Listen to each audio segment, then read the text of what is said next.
Sounds like.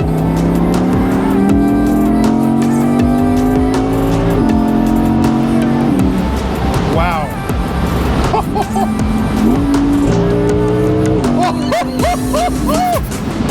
Oh, what one. Oh, so here we have it, the Audi R8 Spyder.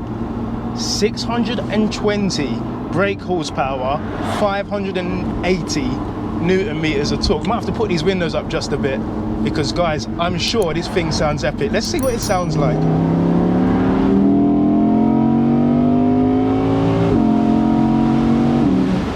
Wow.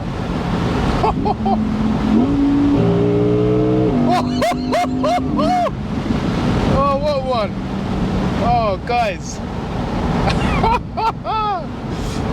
Wow. Oh, I don't know how well you guys can hear me, but I do not care because this is a Spyder.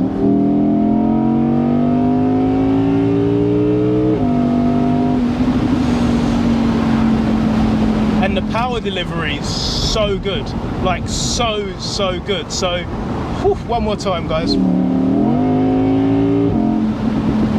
So firstly, big shout out to Audi UK press team.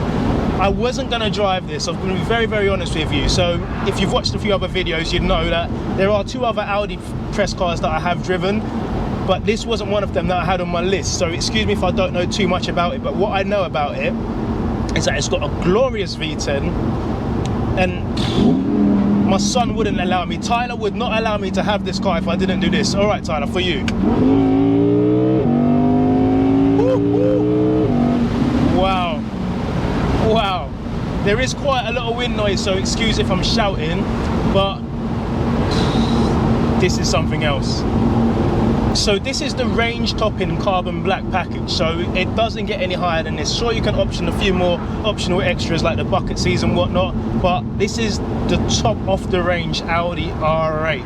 There's nothing, this is Audi's fastest car made. So not only does it come with great calipers, so it's got the great 6-pot front calipers and ceramic brakes, it also has Audi's magnetic ride.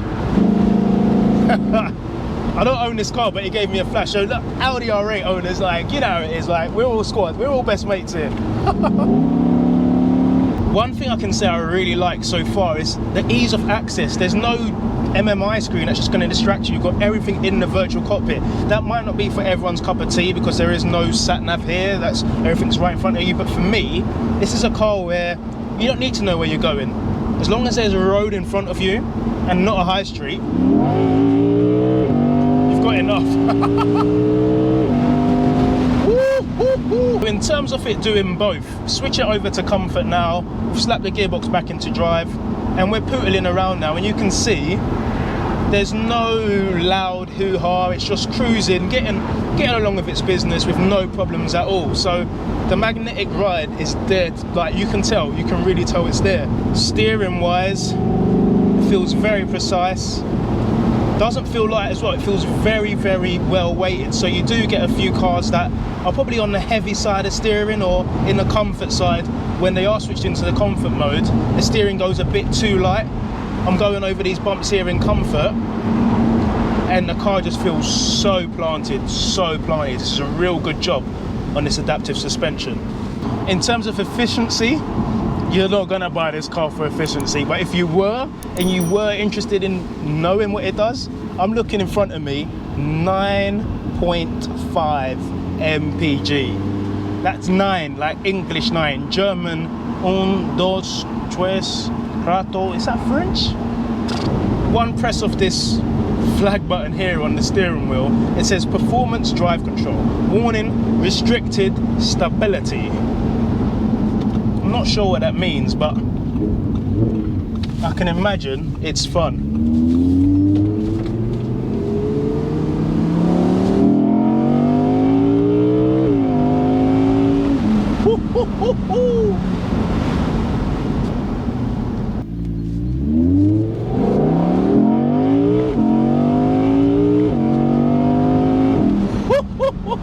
And these roads are not the greatest, so I've got to be very honest with you, but the suspension in this car is really, really confidence inspiring.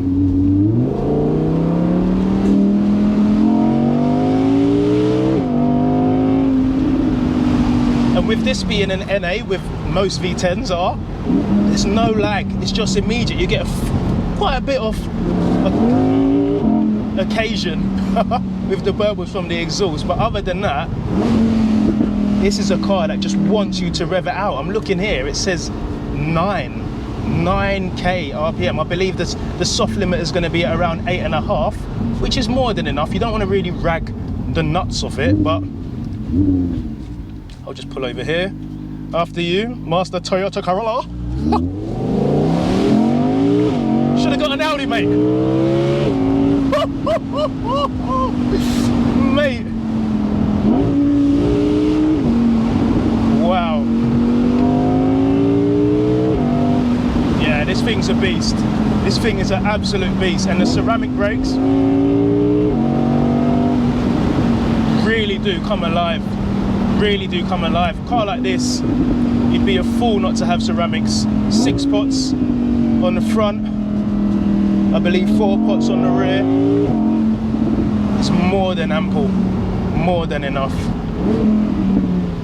So fun aside, how practical is it? For what this car is meant to do, 168k. I don't care. If I'm paying 168k, it better handle half as good as this. Half as good as this. And I mean, the adaptive suspension, no lag, great driving position. What more could you want? So Audi say this about the R8. Born on the track, but built for the road.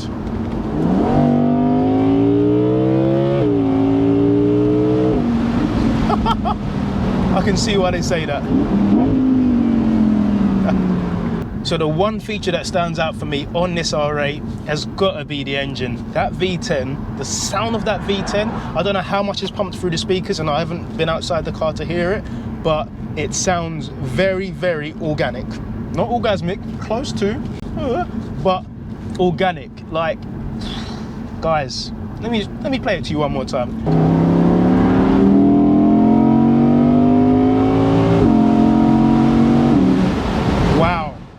But yes guys, a big shout out to Audi UK as usual. I hope you've enjoyed the video. I definitely have, and if you don't give it a like, don't worry, because I will give it a like. But honestly guys, thank you so much for watching. I hope you're having a great day, and I'll see you in the next one. God bless.